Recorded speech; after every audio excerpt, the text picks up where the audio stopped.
दोस्तों, आज मैं आपको बहुत ही प्यारी सी और एक खूबसूरत कहानी सुनाने जा रहा हूँ। एक राजा था, बहुत ही इंटेलिजेंट था और बहुत ही काइंड नेचर का था। उसके दरबार में तरह तरह के लोग आते थे, तरह तरह की खूबसूरत बातें बताते थे और राजा को जो बात पसंद आती थी उसके हिसाब से वो जो कहने वाला है उसको वो जो बोले उस हिसाब से गिफ्ट देता था। एक बार एक गरीब पंडित आए। पंडित जी ने बड़े प्यारी प्यारी बातें की, संस्कृत के अच्छे अच्छे श्लोक सुनाए। राजा बहुत खुश हो गया। राजा ने कहा, पंडित जी आप कहे वो मैं आपको गिफ्ट में दे दूंगा। पंडित जी बोले, राजा जी मैं कह तो दूंगा लेकिन आप प्रॉमिस करिए कि आप अपनी बात से मुकर नहीं जाएंगे। राजा जी बोले, यकीनन। पंडित जी ने कहा कि आप मुझे काउंटिंग के हिसाब से दीजिए। राजा जी ने कहा कि थोड़ा एक्सप्लेन करके बताइए मुझे किस हिसाब से देना है आपको। पंडित जी ने कहा कि डे फर्स्ट को जब मैं पहली गिफ्ट आपको लूंगा वो एक चावल का दाना देंगे आप मुझे, ठीक है। दूसरे दिन 1+1 यानी कि 2। राजा जी बोले, नो प्रॉब्लम। तीसरे दिन 2 × 2, ठीक है। उसके बाद जो रिजल्ट आएगा उसको उसी रिजल्ट के साथ मल्टीप्लीकेशन करके at the end of month तक आपको मुझे देना है। राजा जी एक बार तो हंस पड़े, बोले, पंडित जी आप मांगा मांगा चावल मांगा, अगर आप मांगते तो मैं खेत तक दे देता। पंडित जी बोले कि कोई बात नहीं राजा जी, मेरी जरूरत इतनी है, आप मुझे इस हिसाब से कीजिए। बोले ठीक है, कल से स्टार्ट करते हैं। पहले दिन 1 चावल का दाना दिया, दूसरे दिन 1+1 = 2, 2 दाने दिए।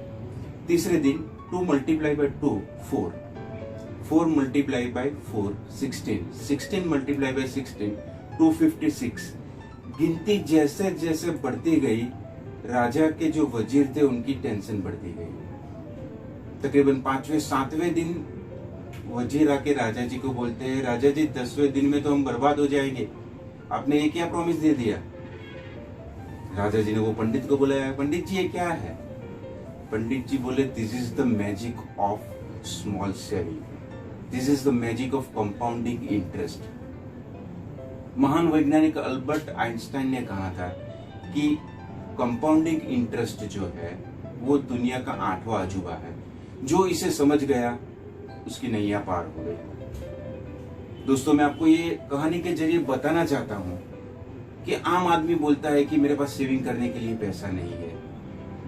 दिन के 50-100 रुपए ऐसे ही चाय पानी में, सिगरेट में, दारू में खर्च कर देते हैं और सेविंग के लिए पैसा नहीं है। आप अपने खर्च को गिनिए और इसके लिए सबसे अच्छा रास्ता है एक डायरी, पॉकेट डायरी रखिए। दिन में जितना भी खर्चा हो वो उसमें मेंशन करते जाइए।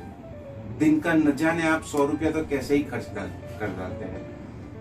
उसके बाद किसी फाइनेंशियल एक्सपर्ट को मिलिए कि सर जी मैं डेली का 100 रुपया मतलब महीने का 3000 रुपये की SIP कराना चाहता हूँ। SIP stands for systematic investment plan. Mutual fund में इन्वेस्ट कीजिए, कोई इंश्योरेंस लीजिए, कोई रिकरिंग FD कराइए और अपने फाइनेंशियल एक्सपर्ट जो है उसको पूछिए कि ये 5 साल 10 साल में मुझे कितना रिटर्न मिलेगा।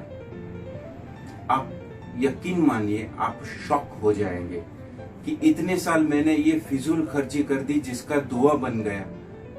या तो तंबाकू बन के उसने आपके शरीर को खत्म कर दिया, दारू बन के आपके शरीर को खत्म कर दिया, या फिर सिगरेट पी के हवा में उड़ गया।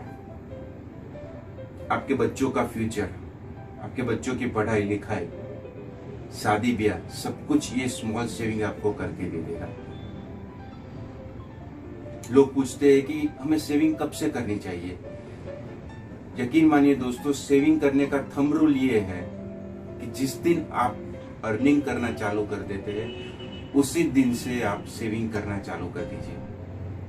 यकीनन आपको अच्छे से अच्छा रिटर्न मिलेगा, आपको फ्यूचर की परेशानी नहीं रहेगी। चलिए अपने खर्चे को थोड़ा सा कम करते हैं, थोड़ा रेगुलेट करते हैं, कुछ सेविंग करते हैं और अपने फ्यूचर को ब्राइट बनाते हैं। आपके दोस्त राकेश का जय हिंद।